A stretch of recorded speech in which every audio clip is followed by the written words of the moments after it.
మంచి బుద్ధి కలిగిన వాళ్ళు శత్రువులకు కూడా సహాయం చేస్తారు. వక్రబుద్ధి కలిగిన వాళ్ళు తన సొంత వాళ్లను కూడా మోసం చేస్తారు. మంచివాడు మార్పు కోసం మాట్లాడతాడు. అసూయతో ఉన్నవాడు చులకనగా మాట్లాడతాడు. కానీ జ్ఞానం కలవాడు మౌనంగా ఆలోచించి మాట్లాడతాడు. నిజానికి మాట మనిషిని మారుస్తుంది, మౌనం మన మనసుని మారుస్తుంది. ఎవరి మీద ఎక్కువగా ఇష్టాన్ని పెంచుకోవద్దు. ఎందుకంటే ప్రేమతో అల్లుకున్న పూలమాలలే విషనాగులై కాటేస్తే తట్టుకోవడం కష్టం. అమ్మ మనకు జన్మనిస్తుంది, భార్య ఆ జన్మాంతం ప్రేమిస్తుంది. అమ్మ లేకుంటే మనకు జన్మ లేదు, భార్య లేకుంటే జన్మకు అర్థం లేదు. అమ్మ భారం కాకూడదు, భార్య బానిస కాకూడదు. గౌరవం అనేది విలువని బట్టి ఇవ్వాలి, కానీ డబ్బులను చూసి కాదు. 100,000 పెట్టి కొనే మెట్టెలను కాళ్లకు పెట్టుకుంటాం, రూపాయల్లో కొనే కుంకుమని నుదుటిన పెట్టుకుంటాం.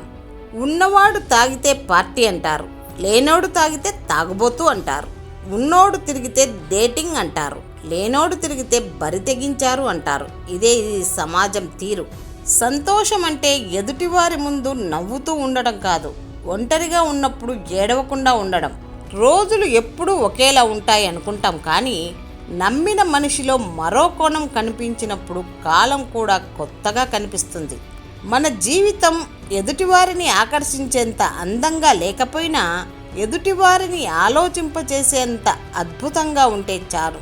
మనిషిగా మనం సక్సెస్ అయినట్లే. కొంతమంది జీవితాల్లో ప్రేమించిన అమ్మాయి లేకపోవచ్చు, కానీ తన జ్ఞాపకాలు మాత్రం ఎప్పటికీ ఉంటాయి. మీ తోటి వాళ్ళకి ఎన్నిసార్లు సహాయం చేసినా వాళ్ళకి గుర్తు ఉండదు, కానీ ఒక్కసారి కుదరదు అని చెప్పి చూడండి, ఆ మాటను వాళ్ళు చచ్చినా మరచిపోరు. కోరిక కొన్నాళ్లే బ్రతికిస్తుంది, ఆశ చచ్చేదాకా బ్రతికిస్తుంది, కానీ ఆశయం మాత్రం చావే లేకుండా చేస్తుంది. ప్రకృతి అద్దం రెండూ ఒక్కటే. అద్దం నువ్వెలాగా ఉంటే అలాగే చూపిస్తుంది. ప్రకృతి నువ్వు దాన్నెంత కాపాడితే అది నిన్నంత కాపాడుతుంది. నేను అనే ఆత్మాభిమానం మనిషిని ఎంత పైకి తీసుకెళ్తుందో, నేనే అనే అహంకారం మనిషిని అంతగా దిగజారుస్తుంది. మంచి తోడు దొరికితే పేదరికంలో కూడా కష్టం తెలియదు. దొరకకపోతే ఎంత వసతి ఉన్నప్పటికీ సంతోషం ఉండదు. వినిపించుకోను అని మొండిగా ప్రవర్తించే మూర్ఖులకు మీరు ఎంత చెప్పినా మీ విలువైన సమయం వృధా. నిజమైన బంధం ఒకరికి ఒకరు తోడుగా నిలబడితే బలపడుతుంది. నేనే అనే అహం ఉంటే మాత్రం ఒంటరిగా మిగలాల్సిందే. మనిషి కర్మలను బట్టి ఏర్పడిన మనసు చేసే ఆలోచనలను బట్టి మనిషి జీవితం నడుస్తుంది.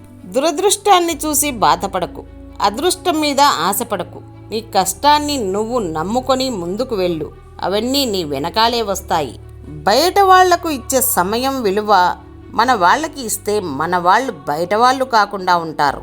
ఒక్కోసారి నీ నిజాయితీ, ధైర్యం, తెలివితేటలు నిన్ను గెలిపించలేనప్పుడు నీ ఓర్పు, సహనం మాత్రమే నిన్ను గెలిపించగలవు. మనశ్శాంతిగా బ్రతకాలంటే ఇతరుల తప్పులను ఎంచకుండా ఉండడం, మన ప్రవర్తనలోని లోపాలను గమనించి సరిదిద్దుకోవడం చేయాలి. గెలిచినప్పుడు పొగడడానికి 100 మంది ఉన్నా లేకపోయినా, ఓడిపోయినప్పుడు ఓదార్చుకోవడానికి ఒక్కరైనా ఉండాలి.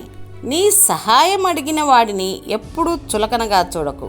నీకు కూడా ఒకరు సహాయం చేస్తారు. గుర్తుపెట్టుకో, సాటి వారికి సహాయం చేసే గుణం నీలో ఉన్నంత వరకు భగవంతుడు ఎప్పుడూ నీకు తోడుగా ఉంటాడు. ఒక చెడు అలవాటుకు బానిసైనా పర్లేదు, కానీ ఒక ఆడదానికి మాత్రం బానిస కాకూడదు. ఎందుకంటే వాళ్ళు లేని రోజులు ఉండాల్సి వస్తే భరించలేం.